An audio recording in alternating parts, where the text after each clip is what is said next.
Welcome to Vision Heaven, our half-hour program from Drammen, Norway. Today in this studio, I have a great man of God. He has been a pimp, but now he's a great preacher. He is a worldwide evangelist. He has been all over the world. He's an author of 8 books. Today we are going to talk about his book, and the book is From Pimp to Preacher. Welcome, Jan Eriksen. Thank you, to our Rebecca. program. Thank you so much. Yeah. Jan, I want you to tell our viewers about this book and your transformation from pimp to preacher. Yeah. You know, I was one of those, Rebecca, that nobody gave 1 cent for another life. I was 30 years old, and I said very gentle, I can count the rest of my days in one hand. I knew I had not too many years to live. And you can say, how do you know that? Very easily by looking at my friends. Most of my friends were shot dead, killed with a knife, dead by an overdose of drugs, and some were sitting life in prison. And without making anything nicer or tougher, I knew my life was just like driving on the end road. There was nowhere back.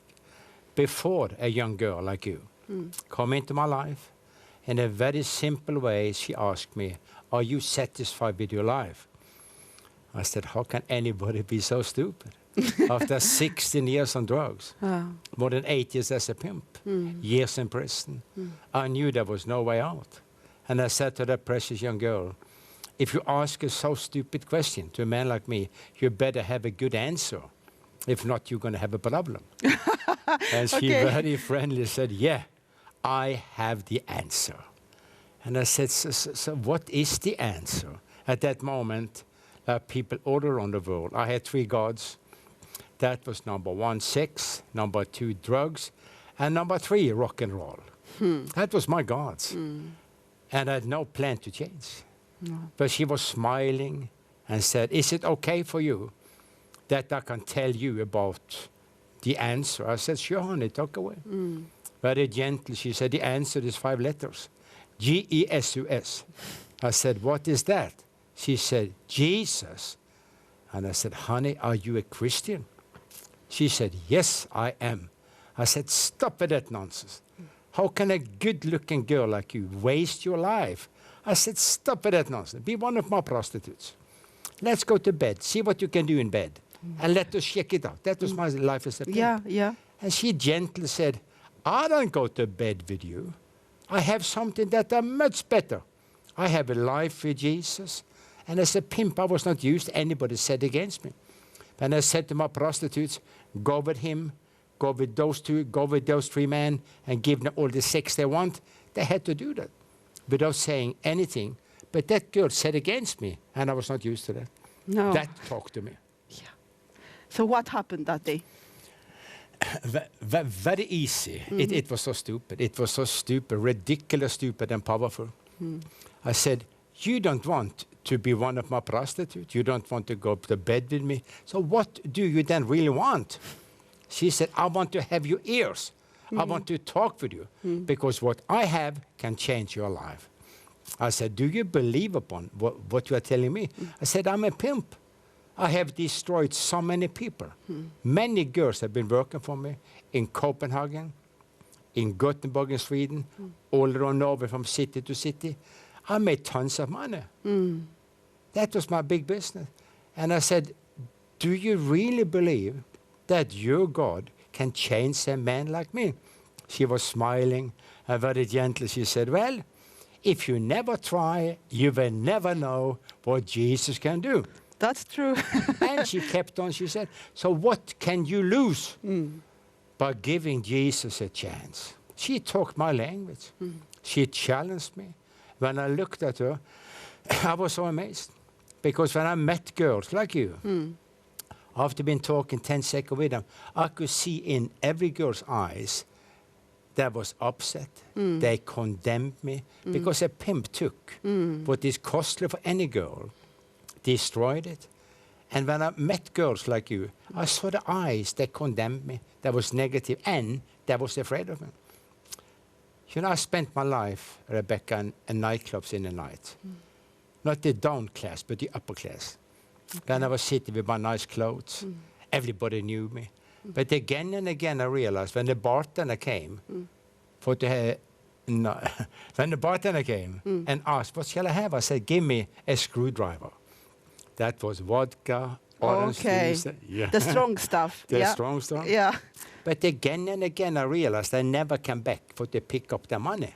Because they were afraid of you. My eyes were so sick. You know, I found my wife hanging down over my head one night I was my wife hanged herself over my head.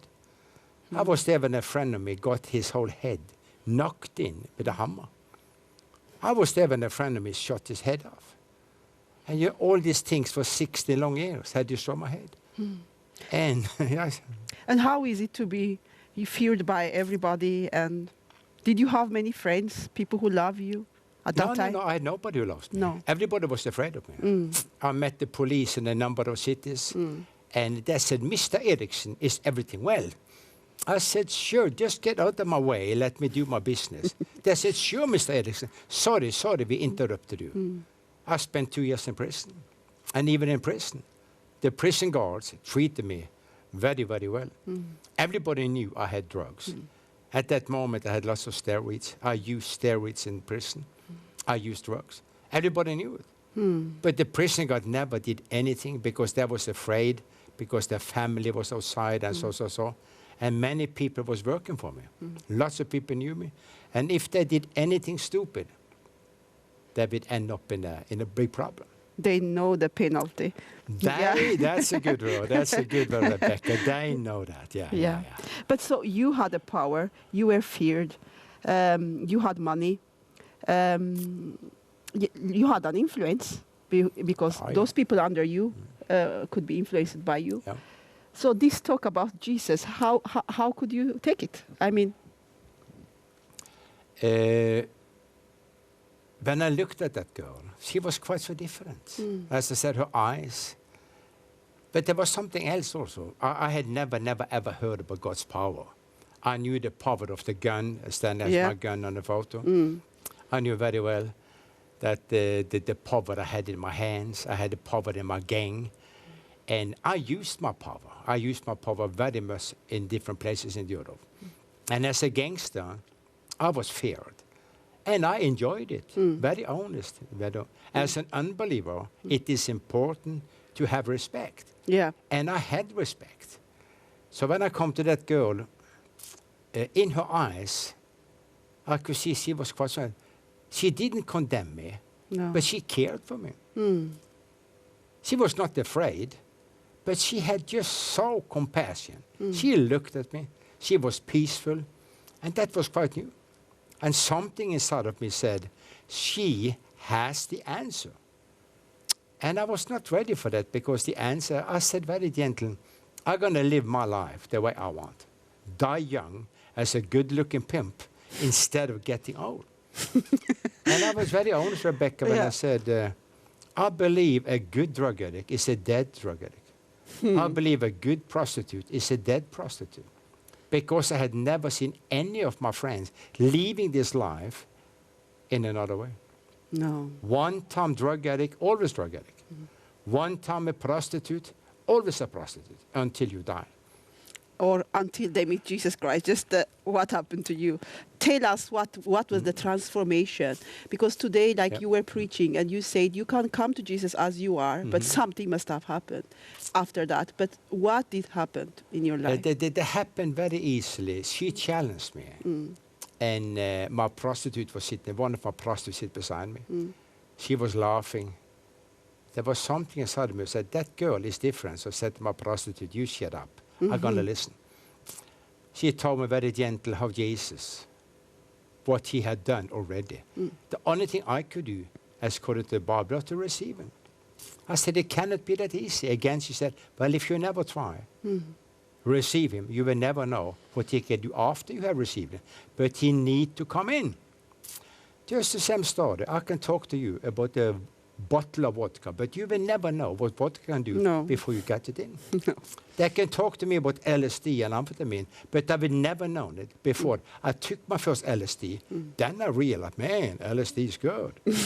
First I took my amphetamine, get it in, and inside, then it started to work. That's the second with Jesus. She said, let Jesus in, and he's going to show himself. But there must have happened something very, very radical, because you become a worldwide evangelist, and you become an author. You are a very respected man. You are a hero for Jesus. And I can see in your eyes that you have the love of God. Amen, thank you.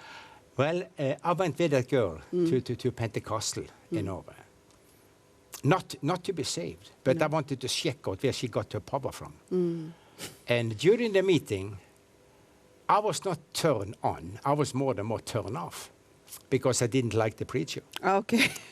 What he said, the gospel was okay, but I didn't like him. His style, kind of. Yeah, his style, that's a good word. But the girl challenged me, very gently. She said, are you a real man? I said, I'm more than enough man for you. Let's go to bed. They're going to show how much man I am. She said, I don't think you are some big man. And I said, so what you talking about? She said, because I think you are the chicken. Nobody call a pimp a chicken. No. You never do that. No. And I said, how can you call me a chicken? People have done that before and they are destroyed. And she said, because if you are the real man and not the chicken, why are you then afraid of giving your life to Jesus? I couldn't believe it. But nobody called me a chicken. I love challenges. And to receive Jesus is the greatest challenge in every man's and woman's life. Not everyone there to receive Jesus. Everyone. Yeah. So then I said to the preacher, I said, preacher, pray for me. Nobody called me a chicken. And I never, ever forgot it. I said, Jesus, if you are real, change my life. I did my first step, and Jesus did the rest. I said, change my life. Jesus never criticized or condemned me. No. But I said, Jesus, if you are real, change my life. Step by step, I was changed. In 6 weeks, Rebecca, and God is my witness, I stopped as a pimp. I sent my prostitute away. I stopped smoking, drinking, cursing. I stopped beating the people at the rehab center. And the worker said, we don't know what has happened, but you are changed. You I are a said, different person. Yeah, if you don't know, I'm going to tell you, I said. I went to a Christian meeting. I received Jesus, and Jesus did with me what no one and nothing could do before. I went to therapy. I was in prison 2 years, and they took me to the doctor because they said I was a psychopath. And they're going to put me in jail for many years because my head was kaput. And the doctor said I was taken there to the big test. And the doctor said, sure, he is not good in his head, but he is not that bad. We cannot lock him in a mental institution. No. So I've been to lots of this funny stuff. But when everything else stopped, why can a watchmaker fix my watch and not a hairdresser?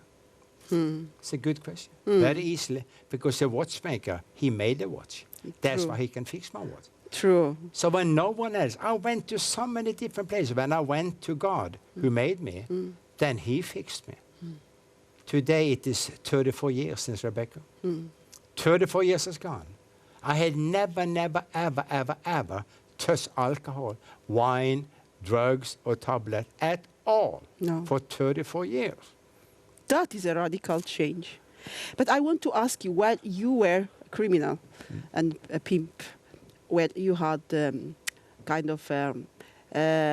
were famous, you were hated, but you were also respected. But in your heart, were there any void place? Like, did you have times where you think about eternal life, where you're going to be when you die? These big questions that many say, sometimes they think about it. Did you have that kind of? Never. Never. You didn't have the time. I'm very honest with you. Okay, never. I can't have to make it like Hollywood. Okay. That I had some secret dreams, but no. No, nothing. I did but you my were stuff. too busy, maybe. I saw my friends killed. I used my prostitutes. After 8 years as a pimp, a very true thing. when I was 20, 25, 26 years old, I loved girls like you. I loved them. But when I was 26 and 27, I stopped loving girls. And I stopped loving what they had, because that was my business. So I was so destroyed in my head, I couldn't look at any girls with the right way. No. When I came home to my parents, I stole everything they had. They called the police every time I was home. So I was so destroyed, so I never ever thought upon anything else than just the day to day. Okay. My breakfast for many, many, many years, that were 2 blue volume for breakfast. Okay. After that, I always had a Bloody Mary tomato juice with vodka to get some vitamins. When we went out, by early day, I always have certain other stuff, easy stuff, just to go through the day. So I was never planning. The plan was just to come through the day. I never had a gun for fun. I had my gun for to use it. The people that I was hanging out together with, that was all the pimps, gangsters, and prostitutes. That was my people where I felt secure, where I felt home. I don't mention street names, but there are especially one street in one city in Norway. You can still see in the wall where the guns hit it, the bullets hit the wall. Because we were helping each other. If anybody was in problem, we come quick. Because I knew if I don't help him in his problem, he don't stand up for me. And that was the brotherhood among the gangsters. The law of the street. That is. That's right. Yeah. But today you are going all over the world, visiting prisons, like you were telling us, very prisons where there are murderers, criminals who are being in prison for life. And you are preaching the gospel that has changed your life. And what is your experience? How do they receive it? Let's go to the story that when Jesus came to the Genesaret island, he met the demon-possessed man. Before Jesus talked to that demon-possessed man, the demon in that man started shouting at Jesus, "Jesus, why are you coming after us? Why did you give us a hard time?" When you go to the prison like me in Manila, in Czechia, Bosnia, America, Canada, England, all around Europe, people are thinking, well, that preacher is doing a good job. But that's only the half of the truth. Because when I enter the prison, the demons and the devils that are in the gangsters are acting like the man that met Jesus. Because I am living what I'm talking. Yeah. They can't see that. It is they real. Can see, but the demons have to go. The devils have to submit. So long time before I give the altar call, long time, the demons already there, they know time is out. Time is out, just like a boxing. You go to the ring, you're going to knock down the boxer. During the fight, you hit them. At the end, he knocks out. And the devil knows it. That is just like a fight. They have to go. They're going to be knocked down. They're going to be counted out. Gone. So when I give the altar call, that is just to get in the fish that already are fished.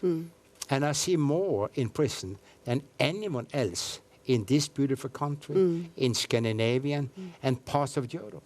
Because most of the preachers, they never go to the prison. No.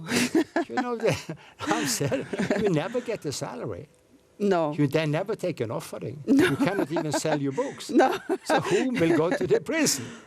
Except the one that have been free. Jesus said to the lady, some love much, or so doesn't love that much. But that who have been forgiven much, loves much. I have been forgiven so much. After 30 years, 16 years as a gangster, I've been forgiving all the nonsense. And I never, ever forget where I come from. I want to go back. And you have compassion for these people. And you know that is the only answer. That's the only answer. I point them at you. I know how to communicate with a gangster. And you look at me. I look a little bit special. Yeah. Everything broken and cut it up and scar. Yeah, it's true. And you see everything here. Yes. You're just like a road map. So when I communicate with those guys, they understand me. I understand them. I said to those precious gangster boys and girls, lots of girls, thousands of women in prison have been saved this year by preaching the gospel to them. And when I tell those precious girls, hey girls, as a pimp, lots of girls like you was working for me. I beat you girls up. I destroyed you. But today, look at me. I'm changed. And the spirit in them have to agree. And the spirit in them has to submit. I see prostitute after prostitute after prostitute, murders and murders and murders are coming to Jesus in a woman's prison. Praise God. It is amazing. Yeah, it is amazing and it's unique, and a unique ministry. It is. Yeah. It is. There are very, very few people that are out there. And I don't glorify myself, not at all. No. It is a rough ministry. You can be tired, but tired are traveling about 250 and 300 days every year. I've done it for 16 years.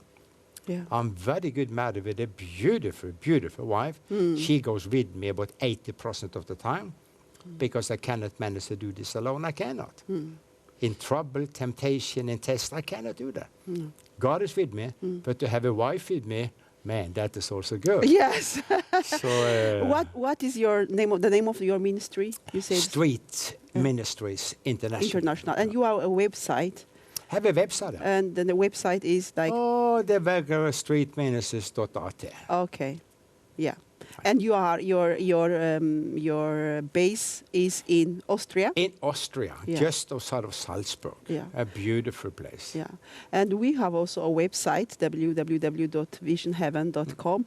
We are going to post some of your trips and make reports because we are interested to know what God is doing at the grassroots level. Yeah. Good. Yeah. Excellent. Yeah. So, but tell us now, we have just a few minutes. Tell us what happened in South Africa, because in the meeting that I was attending where you were preaching, you were telling about your trip from South Africa. Just tell us just few moments. Well, South Africa for me, I've been now for about 16, 17 years. I'm preaching in the biggest churches. In Johannesburg, Rhema, I'm preaching at 47,000. I'm preaching on All Nation in Cape Town. 10 or 12,000. I'm preaching in Hillsong, Cape Town. And 10, 12,000 people now. So I'm preaching in those big churches, the famous churches. Yeah. So I can say, as Paul said, well, I have done something. Made 8 books. I'm in TV programs all around the world. But my greatest joy, that when I go also to South Africa, that to visit the big prisons. It's very difficult to come in there, but because of the big churches have influences, they manage to open the doors. Yeah.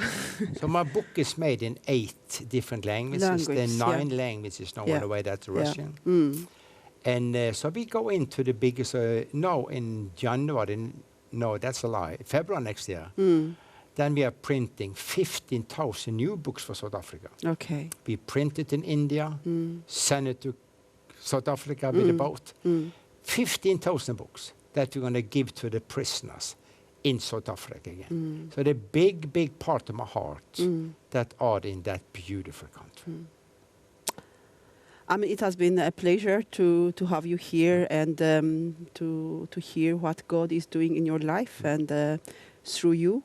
In many people's life, and I hope this will not be the last time where you can come and tell us about what God is doing all over the world. And I wish you God's blessing and wish you all luck. And thank you very much that you come and shared with us. Thank you. God bless you. Thanks. And my viewers, thank you very much for watching this program. And if you have any question, as I said, you can contact us through our website. You can go in www.visionheaven.com. I will repeat it, www.visionheaven.com, and send us your prayer requests. You can send us questions. And of course, if you would like to have this book in English and in all these other languages, what were the language that you have them in? Philippines, I heard. And Philippines, German, Netherlands, Norwegian, Serbisch. Where are we? Okay, so anyway, if you want to have this book, you can send us a mail so that we can also send a mail to you. The Russian is not finished. The Russian is not finished, no, but it will be finished soon. So we will